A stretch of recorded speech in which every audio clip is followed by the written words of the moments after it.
If you're an online coach who's been posting everywhere on all the platforms way too consistently to still not be signing clients as you should be, today we're breaking down exactly what's really holding you from scaling.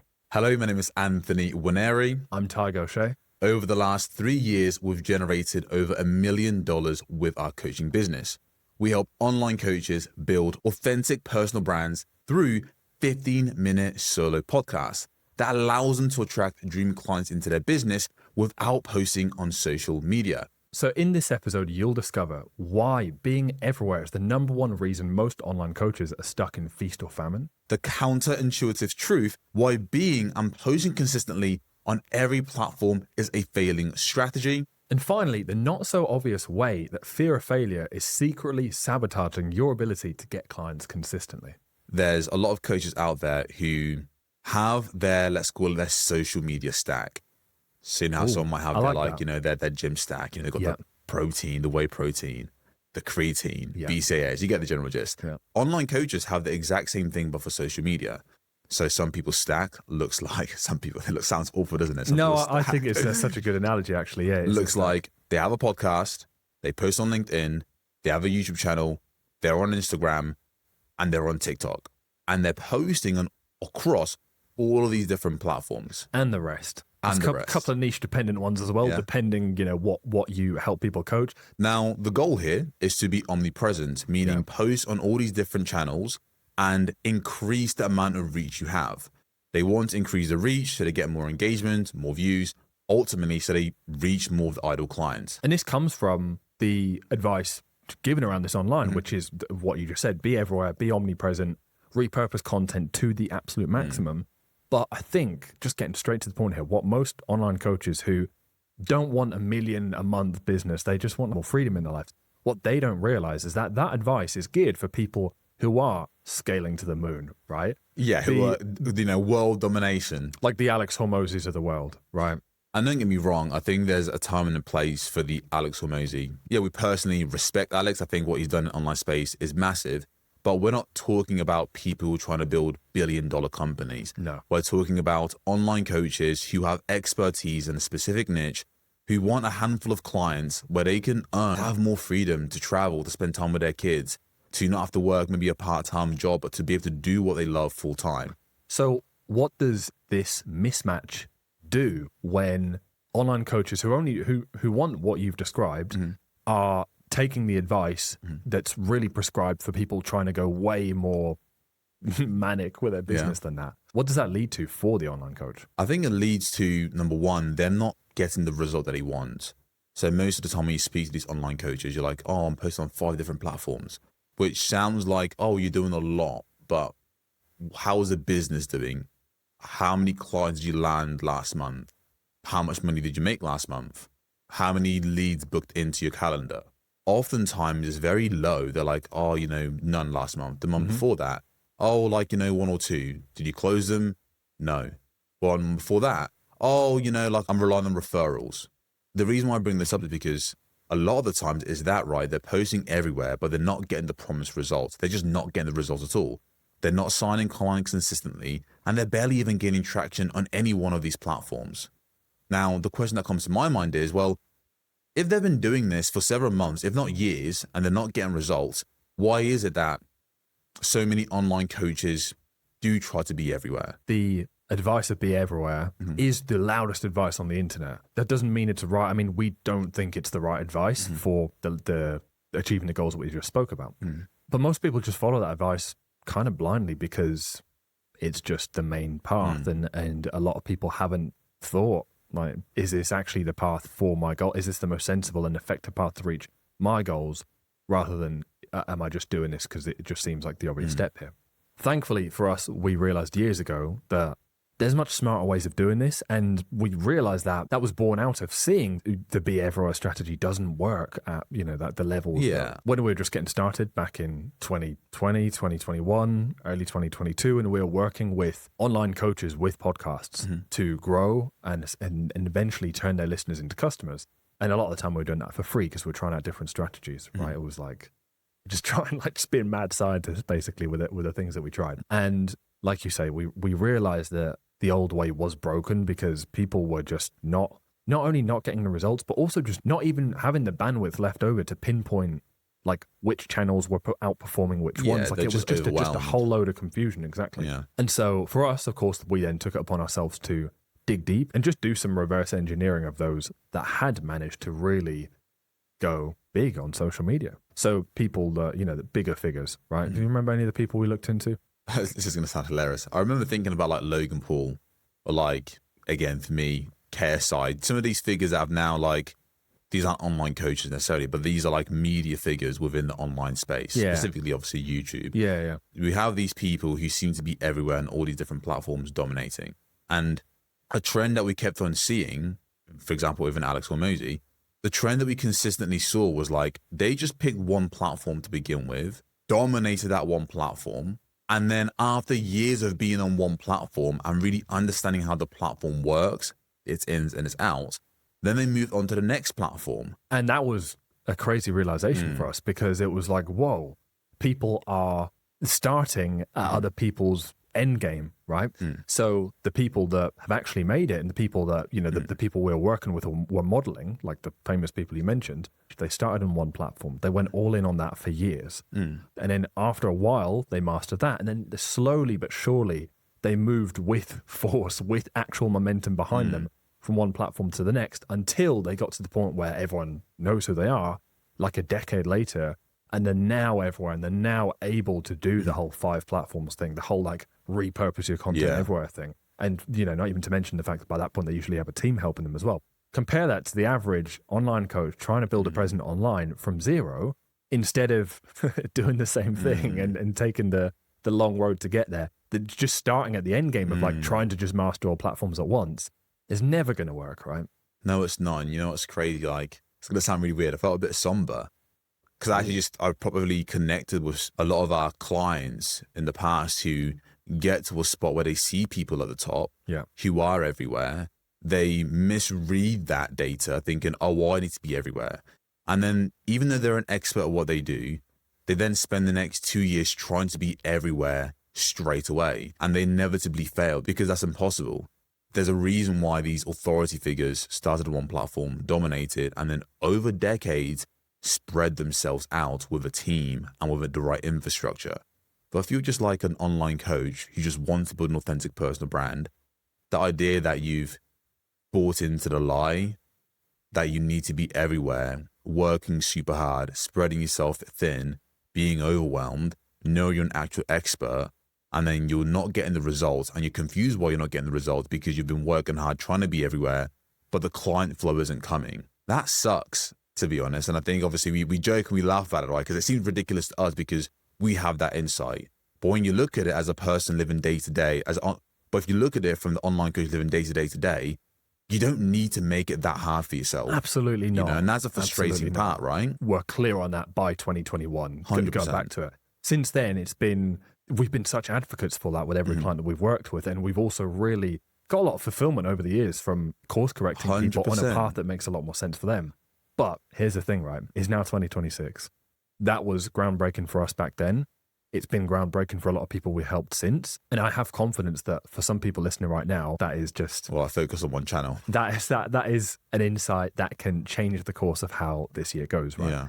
But I'm also aware that isn't like super classified information the way it maybe was a few years ago. We're not the first people. We're not the first people that are saying this now. Yeah. We won't be the last either. So I also know a lot of people listening right now will already be aware of that. Like the idea, and also we were just learning about the principles behind focus as well. Like and that comes down to that. So for people that already kind of know that makes sense, but still don't find themselves doing it, that's maybe a more interesting thing to dive into, right? 100%. I think that there are a lot of people out there who are aware that they should just pick one platforms, but they don't do it. Like, why is that? And it's crazy, right? Because we've seen the experience of our clients and the result that they get when they go from posting on Instagram, LinkedIn, having a podcast, to us just saying, hey, you don't need to post on social media. You'll grow a bigger audience, you'll grow way faster, and you'll make more money.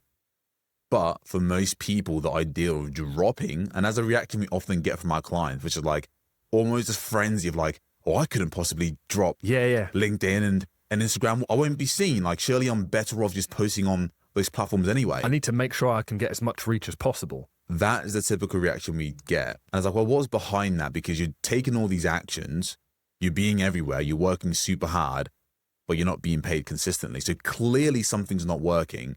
And the reason it's not working is because you're spreading yourself thin, trying to be everywhere, trying to compete with the big dog when they started by picking one. But still, why is it so difficult to let the rest of these platforms loose and just pick one? And I think, to be honest with you, I think it comes down to fear. Like fear of actually going all in on one platform, giving that your all, and placing your bets, putting all of your eggs in one basket. Whenever I found myself in a situation where I was scared to let go of things in our business, or I was trying to add other channels to the business or even other business ideas, it would always come down to fear. And I remember there was one time after I had a crazy gym workout.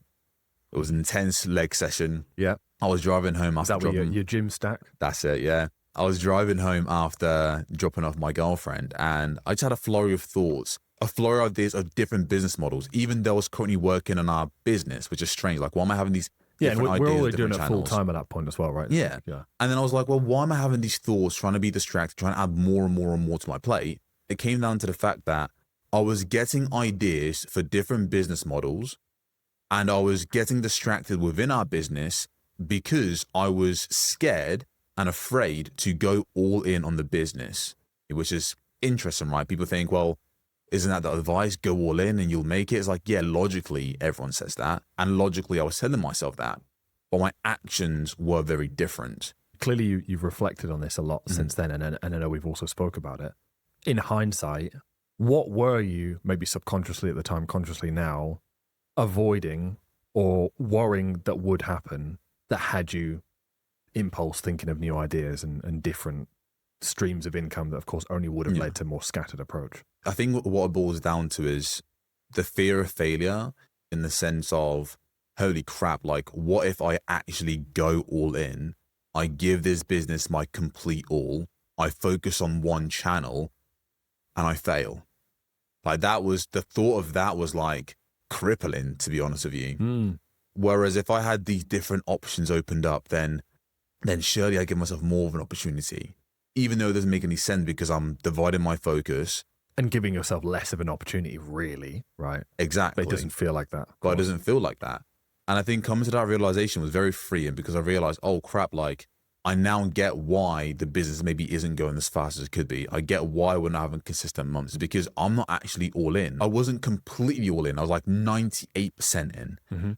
But at 2% meant that I was constantly getting distracted, spreading myself thin. And I just realized, like, oh, the only way for me to get through this is by actually dropping every business idea that I could possibly think of that wasn't our business and focus on going all in on this business and just giving it my all. And I think there's a quote, I can't remember where it's from, but it's like, the only way out is through. Meaning, if you want to get over your fears, the only way to get over your fears is to go through them. If you want to get over being scared of spiders, you have to get in a room with spiders and get comfortable being with spiders. You have to go through it. Yeah. You don't overcome your fear by never going near spiders and avoiding them your whole life. No, you have to go through that. So for me and for us, it was like, well, the thing we're most scared of is going all in on the business. Therefore, for me to overcome that fear, I have to go all in 100%, not 99%, not 98%, 100% in on the business. What does that mean for people listening right now about the situation they're in compared to where they want to go with their coaching business? If you're in a spot right now where you're trying to do everything and be in every platform, to me, that's a symptom of you actually being scared to go all in on one platform. It's a symptom of scarcity. Yeah. Like, you're thinking that if I just have all of these different platforms, then I have more chance of blowing up and growing, but it's not been working because you're spreading yourself thin. And it's like, well, what if that one doesn't work? What if it fails? What if it's not the right one? So what's the flip side of that? Right? Why? Because you're not really selling it at the moment. Like, yeah, it's a scary thought to think like that one could well not work. Yeah. How do you make sure it does work? So first thing to recognize is making that switch is hard. Like, it's not easy. But when you do make that switch, what makes it easier is picking one platform where you feel the most authentic, where you feel like that you really enjoy, that you actually love, It doesn't feel like work. that doesn't feel like work, you pick that one platform. And if you think about it, all the authority figures who are now everywhere, the reason they got so big and became everywhere is because they started on one platform they were passionate about, that they loved, that they felt authentic. And then by nature of them enjoying it, when they're doing it, they get into flow state. They make such fast progress because they enjoy it.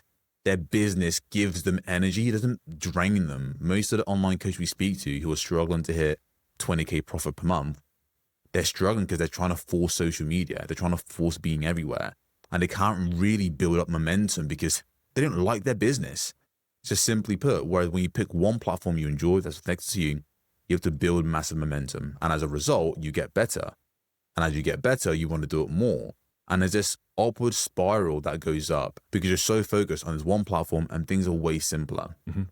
Whereas the opposite is you go on every platform, you don't enjoy it, you feel overwhelmed, and you never really build real momentum. That then begs the next question, which is, for an online coach out there who's hearing this, they resonate, they get it, how would they go about picking a platform that feels most authentic to them? Well, when we do this with clients to whittle down, get them focused, get them better results, it comes down to looking at what platforms you're currently using and then thinking, well, firstly, which ones do you get the best results on? I remember when a coach did that with us and it made that we dropped TikTok. That was a beautiful day, right? And then sometimes that won't bring a clear answer because either none of them are getting particularly better results than the other, or the one that gets the best results is just not the one that feels like the best option for you. And that comes to the second piece, which is which one do you enjoy the most, feels most authentic, and to be more tangible about it, which one gives you energy rather than takes it and feels like when you think about it, you feel like you could do it for the next 3 years. Now, for our clients, that answer actually isn't Facebook, Instagram, TikTok, LinkedIn, X, or any of the typical stack, right? It's 15-minute solo audio podcasts, meaning they just share their story, their expertise, and their honest takes on how they get results for clients and their honest experience and insight based on their niche in a short solo format, no guests or anything like that, audio only, that goes out on Apple and Spotify. And this is, needless to say, right, this is not in the typical tech stack. No. And that's another reason why they love it so much, because it's so easy to actually get discovered and get clients on those platforms. Because most coaches are too busy in the war zone, right? Fighting when there's way more competition. So look, if that idea of a 50-minute solo podcast resonates with you, be sure to hit subscribe.